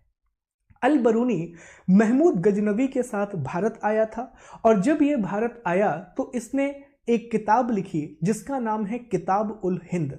कई जगह उसे भारत की खोज भी कहा जाता है और कई जगह उसे तहकीक ए हिंद भी कहा जाता है। दोस्तों ये किताब अरबी भाषा में लिखी गई थी और इसमें भारत के धर्म, त्योहार और भारत के राजपूत शासन की जानकारी देखने के लिए मिलती है। दूसरा जो अरबी यात्री होता है उसका नाम होता है Ibn Battuta. Ibn Battuta Africa में एक जगह है मोरक्को, वहां से दोस्तों ये भारत आया था। जब ये भारत आया तो उस समय मोहम्मद बिन तुगलक का शासन भारत में चल रहा था, जो कि दिल्ली सल्तनत के अंदर तुगलक डायनेस्टी का एक रूलर था। तो जब ये भारत आया, इसने भारत में बहुत सारी चीज़ों को देखा, घूमा और इसने एक किताब लिखी जिसका नाम है रहला। ये किताब भी दोस्तों अरबी भाषा में ही थी, ये पॉइंट भी आपको याद रखना है। एक और बात याद रखेंगे कि महमूद गजनबी इब्न बतूता से इतना ज़्यादा इंप्रेस हो गया था कि इसने इब्न बतूता को दिल्ली का काजी नियुक्त किया था। ये पॉइंट भी आपको याद रखना है। फिर मार्को पोलो था, कल एक छोटी सी गलती हुई थी, वो 13वीं सदी में भारत आया था, 11वीं सदी वहां पर टाइपिंग एरर हो गई थी दोस्तों। तो मार्को पोलो 13वीं सदी में भारत आया था, इटली वेनिस का ये यात्री था और यह दक्षिण भारत में आया था। दक्षिण भारत में पांड्य नाम के राज्य में मार्को पोलो आया था। ठीक है, तो आई विश यहां तक आपको कोई डाउट नहीं होगा और सारी चीजें आपने पीडीएफ से पढ़ ली हैं और क्वेश्चंस को आपने लगा लिया है। तो इन 3 टॉपिक तो हमने पढ़ लिए। अब हमें क्या पढ़ना है दोस्तों? आज की क्लास में हमें पढ़ना है पुरातत्व संबंधी साक्ष्य। आज की क्लास में हमें पढ़ना है आर्कियोलॉजिकल एविडेंस। ठीक है, तो देखिए पुरातत्व संबंधी साक्ष्य का मतलब ये होता है मेरे दोस्त कि इनमें हम क्या पढ़ते हैं। तो इसमें हम पढ़ते हैं कि कौन से औजार मिले, कौन से टूल हमको मिले, मानव का कंकाल कौन सा मिला हमको, जो अलग अलग कंकाल होते हैं। कई बार पूरे के पूरे शहर मिल जाते हैं, कई बार पूरे के पूरे सिक्के मिल जाते हैं। तो जो पुरातत्व संबंधी साक्ष्य हैं, जो आर्कियोलॉजिकल एविडेंस है दोस्तों, उनको 3 भागों में बांटा गया है, उनको 3 पार्ट में डिवाइड किया गया है। कौन कौन से पार्ट हैं? तो सबसे पहला पार्ट निकल करके आता है दोस्तों अभिलेख। पहला पार्ट कौन सा है इसका? पहला हिस्सा है दोस्तों अभिलेख, जिसे इंग्लिश में एपिग्राफ कहा जाता है। अब देखो आप यहां पर देख पा रहे हो कि अभिलेख को इंग्लिश में क्या कहा जा रहा है दोस्तों? तो अभिलेख को इंग्लिश में एपिग्राफ कहा जा रहा है। क्या कहा जा रहा है? एपिग्राफ कहा जा रहा है। तो आप लॉजिक से बताइए कि अभिलेखों के अध्ययन को, स्टडी ऑफ एपिग्राफ को हम क्या बोलेंगे? तो नेचुरल सी बात है, अगर अभिलेख को एपिग्राफ कहा जा रहा है तो इसके अध्ययन को एपिग्राफी बोला जाएगा। तो ये पॉइंट आपको याद रखना है। कई बार एक बेसिक सवाल पूछ लिया जाता है कि अभिलेखों के अध्ययन को क्या कहा जाता है? एपिग्राफी कहा जाता है। Study of epigraph is known as epigraphy. फिर दूसरा सवाल ये आता है कि सर आखिरकार अभिलेख क्या होता है? तो दोस्तों आपने देखा होगा, जैसे कि मान लीजिए ये एक चट्टान है, ये एक रॉक है और इस चट्टानों के ऊपर पुराने जमाने में लेख लिखवा दिए जाते थे। यहां पर अलग अलग राइटिंग्स को लिखवा दिया जाता था, अलग अलग लेख यहां पर लिख दिए जाते थे। क्यों लिखे जाते थे सर? इसके 2 कारण थे। एक तो इनिशियली पेज की डिस्कवरी नहीं हुई थी, पेपर की डिस्कवरी नहीं हुई थी, और उससे भी बड़ी बात है कि अगर कोई जानकारी हमें जनता तक पहुंचानी है, जैसे कि मान लीजिए राजा ने एक नियम बनाया और वह चाहता है कि इस नियम की जानकारी सभी लोगों को मिले, तो वो क्या करता था कि चट्टानों के ऊपर इन चीजों को लिखवा देता था। दूसरा तरीका यह भी होता था कि अगर एक राजा है, उसने कोई युद्ध जीता है या उसने कोई बहुत बड़ा काम किया है, तो ये भी वो चट्टानों के ऊपर लिख दिया करता था। तो चट्टानों के ऊपर लिखी गई बातों को ही क्या कहा जाता है? अभिलेख कहा जाता है, इंस्क्रिप्शन कहा जाता है। कई अभिलेख हम लोग भी लिखते हैं दोस्तों, अगर आपने देखा हो तो। ठीक है, वो जो आप देखे होंगे किले, चट्टानों में, ये वाले अभिलेख हम लिख करके आ जाते हैं। प्यार मोहब्बत वाले अभिलेख चलते रहते हैं, अलग अलग नाम आपको पढ़ने के लिए मिल जाएंगे बिना सरनेम के। ठीक है, चलो इसके बाद दूसरी चीज होती है स्तंभ लेख, दूसरी चीज होती है पिलर इंस्क्रिप्शन, या इसको पिलर एडिक्ट बोला जाता है। तो देखो दोस्तों, अभिलेख को चट्टान पर लिखा जाता है, अभिलेख को एक रॉक पर लिखा जाता है या पत्थर पर लिखा जाता है। लेकिन स्तंभ लेख में क्या होता है कि इसी चट्टान का पहले आपने क्या बना लिया, तो पहले आपने एक पिलर बना लिया, पहले आपने एक खंबा बना लिया। और जब इस पिलर में आप चीजों को लिखेंगे, जब इस पिलर में आप चीजों को इस प्रकार से लिख देंगे दोस्तों, तो इसको क्या बोलेंगे, इसको स्तंभ लेख बोलेंगे, इसको पिलर इंस्क्रिप्शन या पिलर एडिक्ट का नाम दिया जाएगा। ये पॉइंट आपको यहां पर याद रखना है। तो दोनों में अंतर समझ गए ना। अभिलेख चट्टानों पर लिखे जाते हैं और जो पिलर इंस्क्रिप्शन होते हैं, स्तंभ लेख होते हैं, वो स्तंभों पर लिखे जाते हैं। बस इतनी सी चीज आपको याद रखनी है। अब तीसरी चीज पर आते हैं दोस्तों। तो तीसरा पॉइंट यहां पर है क्वाइन एंड अदर, सिक्के और अन्य चीजें इसमें शामिल हैं। तो सिक्के आप जानते हैं बहुत बड़ा स्रोत होते हैं किसी भी शासन काल की जानकारी का। क्वाइन हमको दो तीन चीजें बताता है, जैसे कि क्वाइन सबसे पहली चीज हमको बताता है इकोनॉमी के बारे में, अर्थव्यवस्था के बारे में बताता है। अगर कोई शासन काल है और वहां पर अगर गोल्ड क्वाइन चल रहे हैं तो समझा जाएगा कि वहां की इकोनॉमी बहुत ज्यादा विकसित अवस्था में थी। फिर धीरे धीरे सिल्वर क्वाइन आएंगे, फिर धीरे धीरे ब्रॉन्ज क्वाइन आएंगे, कॉपर क्वाइन आएंगे। तो उससे हमें इकोनॉमी के बारे में पता चलता है। दूसरी बात क्या होती है दोस्तों, जो क्वाइन है, तो क्वाइन पर दो प्रकार की चीजें मिलेंगी। या तो इसके ऊपर आपको कोई आकृति मिलेगी, या तो इसमें आपको कोई इमेज मिलेगी। जैसे कि ये वाला इमेज आप देखिए, ये समुद्रगुप्त का इमेज है। ये जूम कैसे होगा यार, ठीक है, एक मिनट जूम करके दिखाता हूं आपको।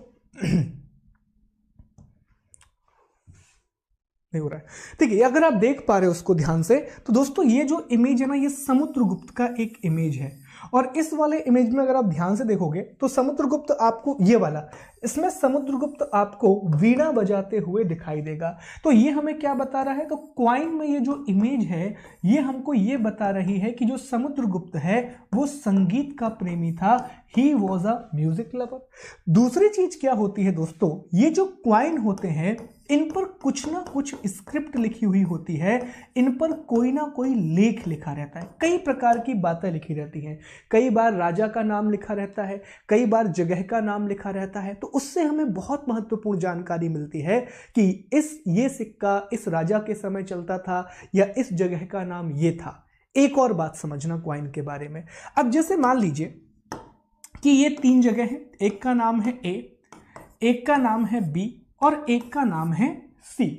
अब ये तीनों अलग अलग स्थान हैं और हमने मान लिया कि इनके तीनों के बीच में 1000 किलोमीटर का डिफरेंस है, 1000 किलोमीटर दूर है। और ये पुराने जमाने की बात कर रहे हैं दोस्तों।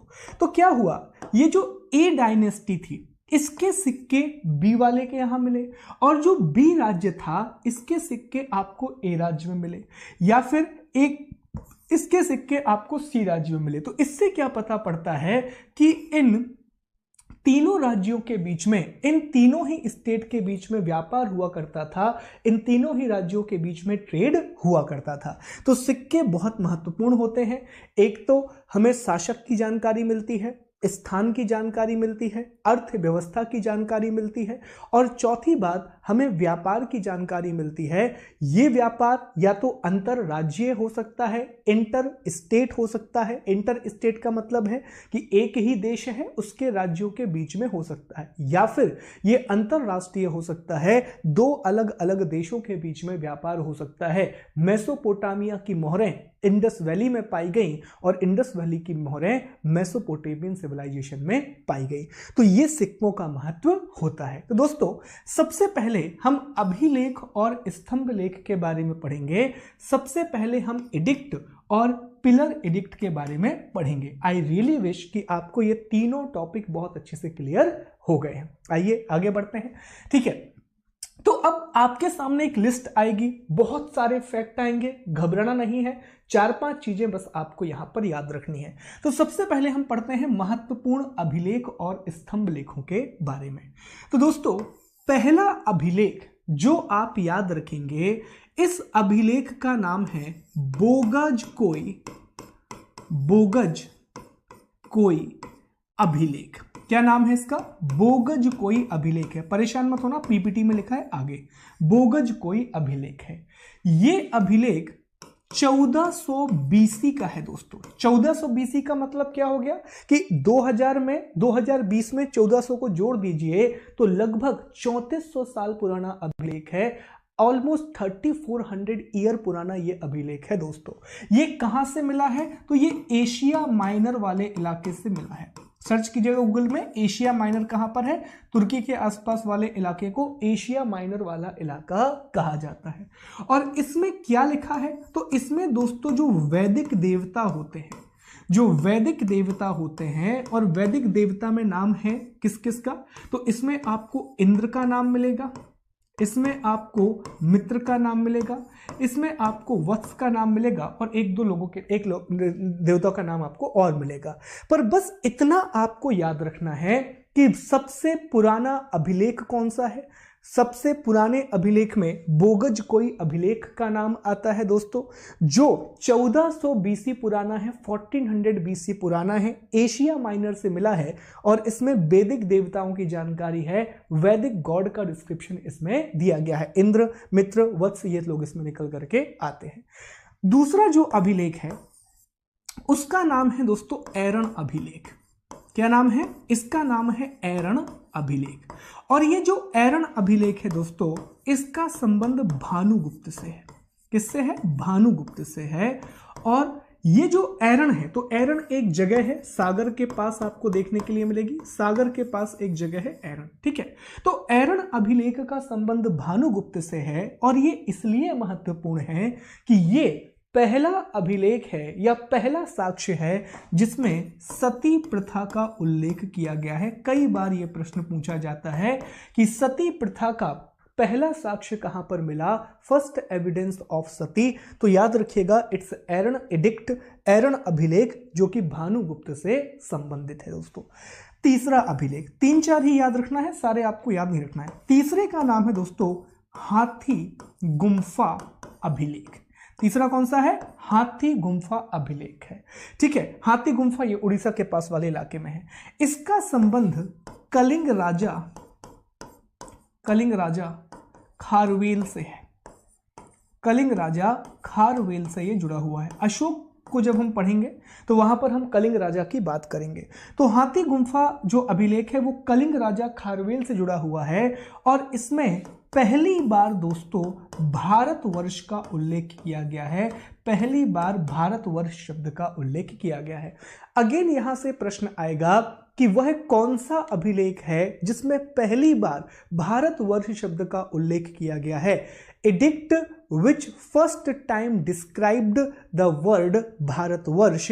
तो याद रखिएगा, यह हाथी गुम्फा अभिलेख है जिसका संबंध कलिंग राजा खारवेल के साथ है। और दोस्तों इस अभिलेख की एक और बात यह है कि इसमें कोई भी तिथि नहीं है, इसमें कोई भी डेट नहीं है, नहीं लिखा गया ये कब की बात है।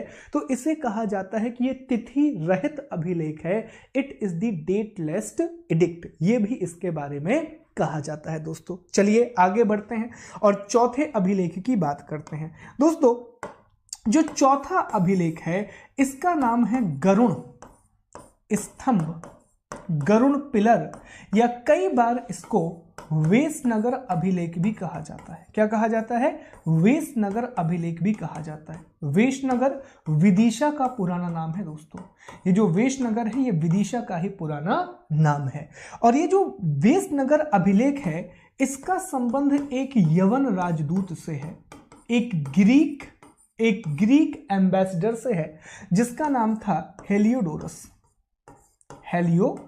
तो हेलियोडोरस नाम के एक ग्रीक राजदूत से इसका संबंध है। और वरुण या वेसनगर अभिलेख में आपको भागवत धर्म की जानकारी मिलती है, आपको भागवत रिलीजन की इंफॉर्मेशन दोस्तों यहां से देखने के लिए मिलती है। तो ये 4 सबसे महत्वपूर्ण अभिलेख हैं जो आपको याद रखने हैं। एक बार मेरे साथ दोहराइएगा, फिर हम पीपीटी पे और भी चीजों को देखेंगे। सबसे पहली चीज, सबसे पुराना अभिलेख, ओल्डेस्ट एडिक्ट, तो आंसर करेंगे बोगज कोई अभिलेख, एशिया माइनर वाले इलाके से मिला है। इसमें वैदिक देवताओं का उल्लेख किया गया है, वैदिक गॉड के बारे में बताया गया है। दूसरा प्रश्न, पहली बार सती का प्रमाण कहां मिलता है? First evidence of Sati system. Bhanugupta का एरन अभिलेख, एरन एडिक्ट ऑफ भानुगुप्त।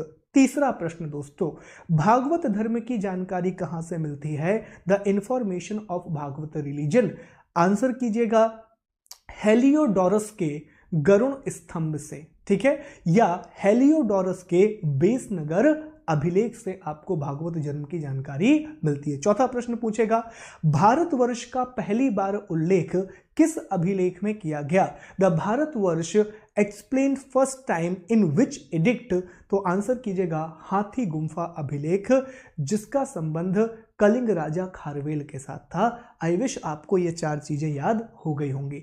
इसके अलावा कुछ और भी अभिलेख हैं दोस्तों, जैसे कि दो अभिलेख हैं, एक का नाम है भीतरी अभिलेख, भीतरी अभिलेख जो कि यूपी में एक जगह है भीतरी, ठीक है, और दूसरा एक और अभिलेख है जूनागढ़ अभिलेख, जूनागढ़ अभिलेख। तो इनका संबंध स्कंदगुप्त से है, इनका संबंध स्कंदगुप्त से है, गुप्त राजा।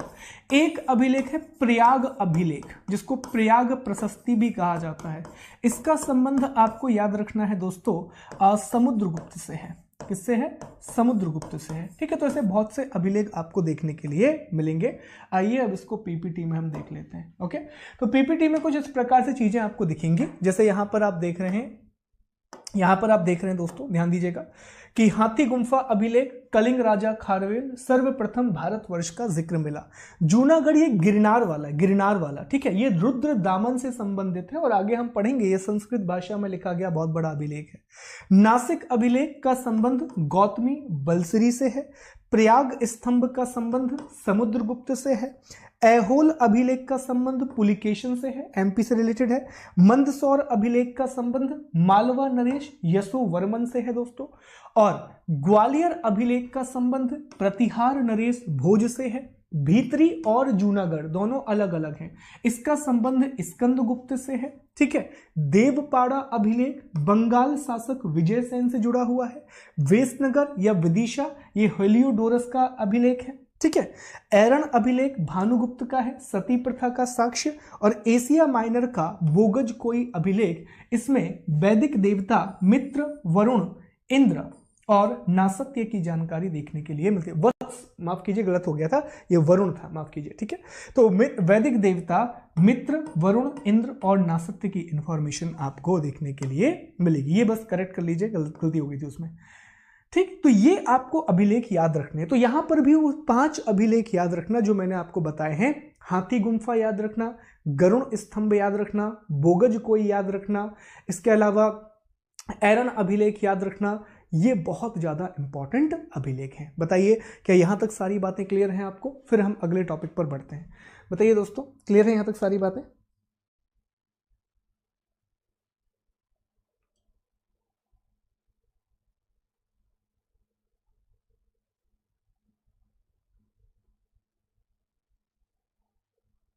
अरे नहीं, इंग्लिश में पढ़ा रहा हूँ यार, लेकिन ये वाली चीज़ें इंग्लिश के लिए आप लोग थोड़ा तो देखा करो कि सारी चीज़ें मैं इंग्लिश में बोल रहा हूँ, लेकिन यार ये चीज़ें तो नाम लिखे हुए हैं, लिखा भी हुआ है बाजू में पीडीएफ में, सारी चीज़ें इंग्लिश में तो हैं। ओके चलो, क्लियर है, आगे बढ़ते हैं। मैं बोल रहा हूँ बार बार इंग्लिश यार।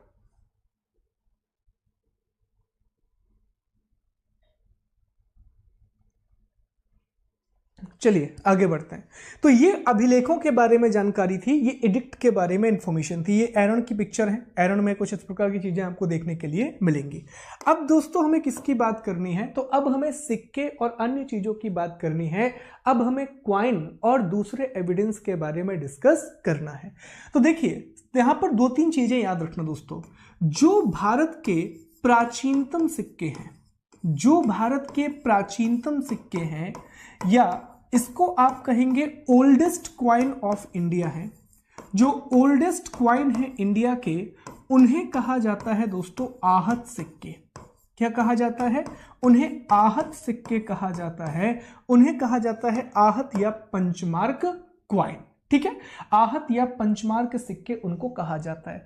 सर इनको पंचमार्क क्यों कहा जाता है? दोस्तों इनको पंचमार्क इसलिए कहा जाता है कि जैसे मान लीजिए ये एक धातु है, ये एक मेटल है, तो ये एक प्लेन मेटल है, ठीक है, इसको हल्का सा हम क्या करेंगे, इसको हल्का सा मान लीजिए हमने मेल्ट किया, और जैसे ही ये हल्का सा मेल्ट हुआ तो इसके ऊपर एक सील लगा दी जाती थी, इसके ऊपर एक ठप्पा लगा दिया जाता था। इसी कारण से इन्हें क्या कहा जाता है दोस्तों, आहत सिक्के कहा जाता है कि धातु के टुकड़े पर विशेष ठप्पा लगाकर निर्मित सिक्के, made with a special stamp on a piece of metal. ये देखो यहां पर एक स्पेशल टाइप का स्टैंप लगाया गया है धातु पर, कोई भी चीज इसमें लिखी नहीं है।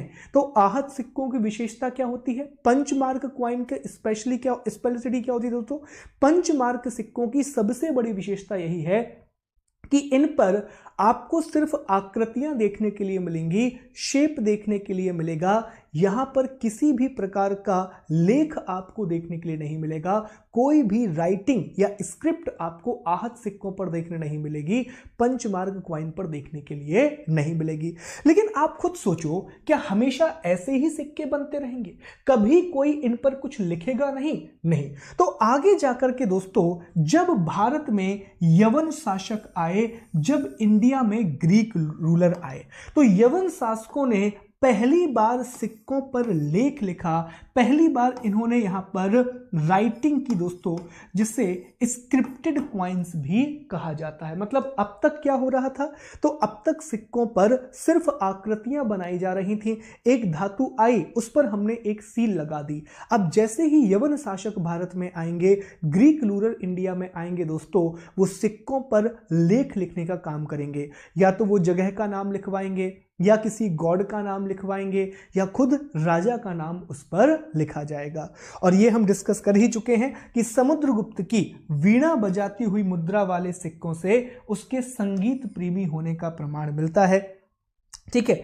और पुडुचेरी के पास एक जगह है अरिकमेडु, वहां से रोमन सिक्के हमको प्राप्त हुए हैं। Roman coins have been received from the Arikamedu near Puducherry. तो याद रखें दोस्तों, ये भारत का अगर मैप है तो यहां पर आपको पुडुचेरी देखने के लिए मिलेगा, और यहां से आपको रोमन क्वाइन मिले हैं। तो कई बार यह कहा जाता है कि संभवतः पॉसिबली यहां से किसी ना किसी प्रकार का व्यापार हुआ करता होगा, यहां से किसी ना किसी प्रकार का शायद ट्रेड हुआ करता होगा, जिस कारण से रोमन सिक्के यहां पर पाए गए हैं, रोमन क्वाइन यहां पर पाए गए हैं। तो दो तीन ही बातें याद रखनी है। एक प्रश्न यह बनेगा कि भारत के सबसे पुराने सिक्कों को क्या कहा जाता है, आहत सिक्के कहा जाता है।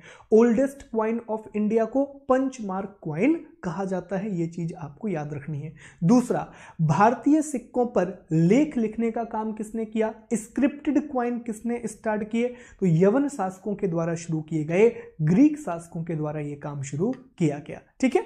आई विश ये बात आपको सिक्कों के बारे में याद रहेगी। बस इतनी ही बातें दोस्तों आपको सिक्कों के बारे में याद रखनी है। अब आगे लुसेंट की किताब में दोस्तों एक नोट दिया है, ये एक नोट है, इस नोट को ध्यान से पढ़ो, बहुत इंपॉर्टेंट ये नोट है, यहां से प्रश्न बनते हैं बहुत ज्यादा। लिखा हुआ है कि सबसे पहले भारत के संबंध बर्मा अर्थात स्वर्ण भूमि, जिसे वर्तमान में म्यांमार कहा जाता है, मलाया स्वर्ण द्वीप, कंबोडिया कंबोज, जावा यवद्वीप से स्थापित हुए। तो ये आपको दो चीजें बता रहा है। पहली चीज तो ये भारत की विदेश नीति के बारे में बता रहा है, ये इंडिया की फॉरेन पॉलिसी के बारे में आपको बता रहा है कि सबसे पहले भारत के संबंध किन देशों के साथ स्थापित हुए। दूसरी चीज दोस्तों आपको ये बता रहा है कि ये जो देश हैं इनके पुराने नाम क्या है। अब ध्यान से यहां पर देखिएगा तो ये म्यांमार का इलाका है दोस्तों, ये जो देश यहां पर देखिए मैं ड्रॉ कर रहा हूं इस प्रकार से,